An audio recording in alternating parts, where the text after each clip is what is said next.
hello không còn bây giờ chúng mình vừa chơi háo ở thì hôm nay như vừa ít vừa lan hả nó thở kiểu sapa hay này giờ nó thở nó tỏ nữa giờ vừa nhiệt chăm như tỏ và nếu vừa đọc đèn này cái tàu vừa ấy hỏa và nếu vừa mày nếu vừa nó vui mà nó chim như này nếu vừa có vừa yêu miền và nếu vừa đèn chim vừa yêu miền là tiền hay nhung là vừa có cái chỗ ở những hỏa vừa miền mùa nó dài chưa tăng cái mảng rồi cái tàu vừa giờ đó đi mẹ phe hả giờ chịu để cũng vừa miền mùa nó rồi chưa tăng cái mảng để chơi thăm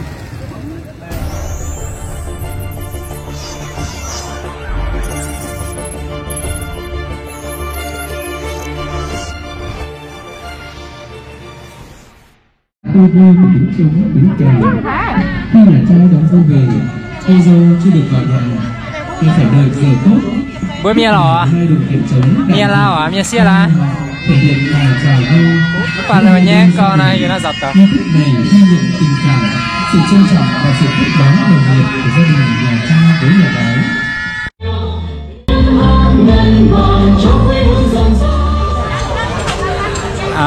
Nó vừa yêu miền như cái ná ở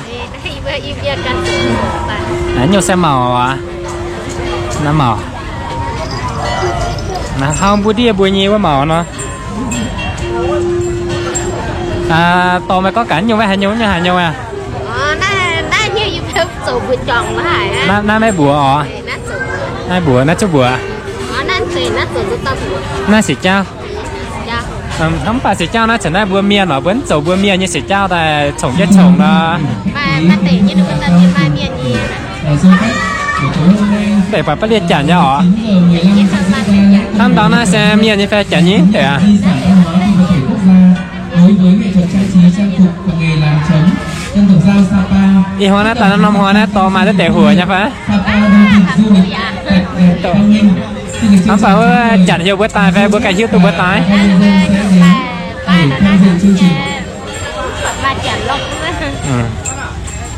để chi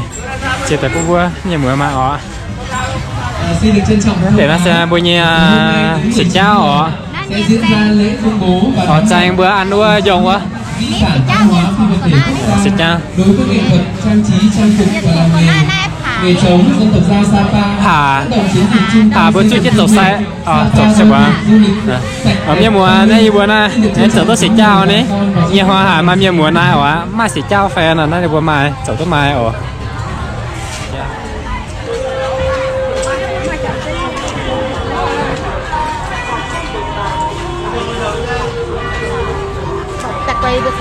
có trò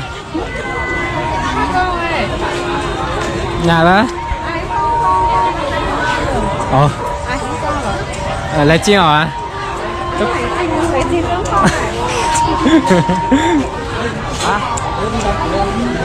nhiều mùa sau có lớp nhiều mùa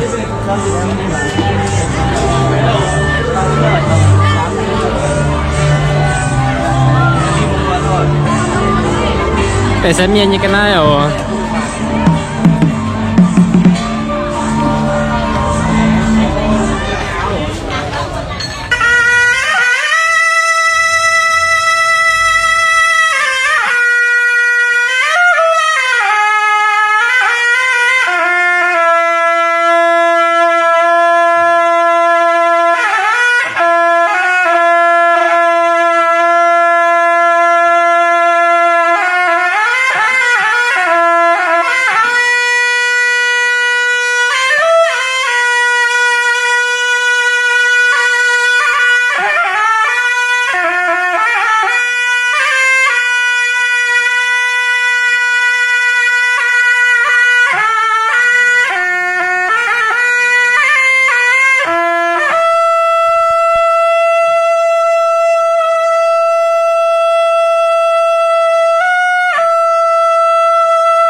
trên,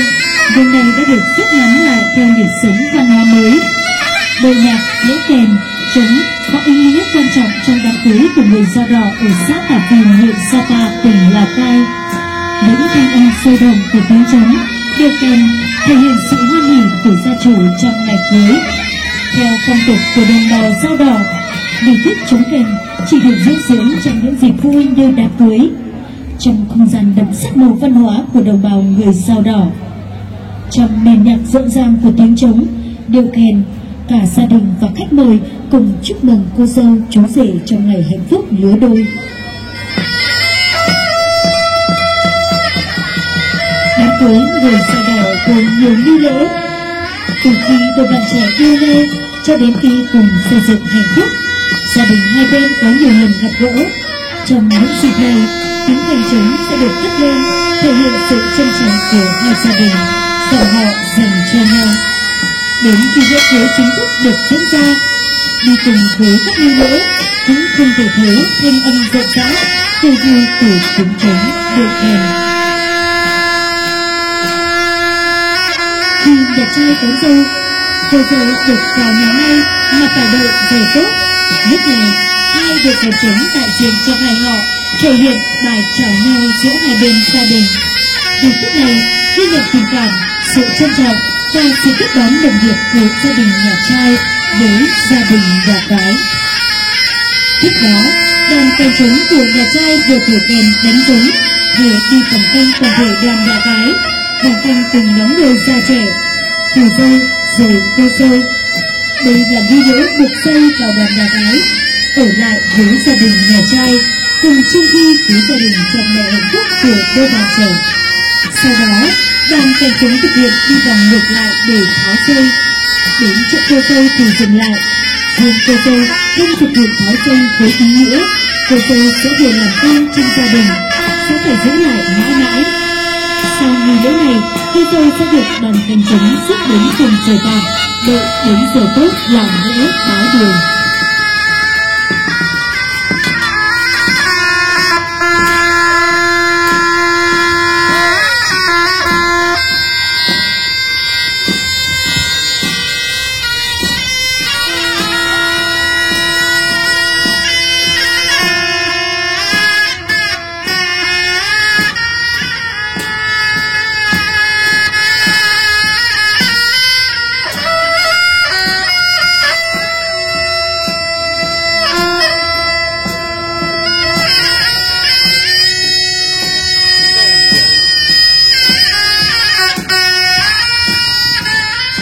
Đến giờ đón dâu vào nhà, đoàn nghi lễ kèn trống sẽ thực hiện nghi lễ đi vòng tròn trước bàn thờ tổ tiên, cùng gia chủ ký chào, cửu hôn và thầy cúng. Nhiệm vụ đón dâu vào nhà, lúc này hai đoàn kèn trống sẽ thực hiện nghi lễ chào nhau một lần nữa bằng những bài đối đáp giữa hai bên. Hai trưởng đoàn sẽ trao đổi để đón cô dâu vào nhà. Nếu đã đồng ý, hai trưởng đoàn sẽ làm lễ trao. Cô dâu đã đồng ý cho cô dâu được về nhà chồng. Đám cưới của người Dao Đỏ trước đây thường diễn ra trong 3 ngày đêm, nhưng nay đã được rút ngắn lại theo nhịp sống văn hóa mới. Người Dao Đỏ theo kèn trống như những linh hồn của những công việc mang tính vui, nó dùng để thay lời chúc tụng, đối đáp, điều rước không thể thiếu trong những việc hoan hỉ diện trọng. Như với kèn trống được người Dao Đỏ coi như sợi dây liên kết trong suốt quá trình diễn ra đám cưới. Đó là nét văn hóa đặc sắc, đời tính nhân văn, tồn tại lâu đời trong đời sống của cộng đồng người Dao, đang được gìn giữ và phát huy cho đến ngày nay.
sau tất cả tất cả là người rồi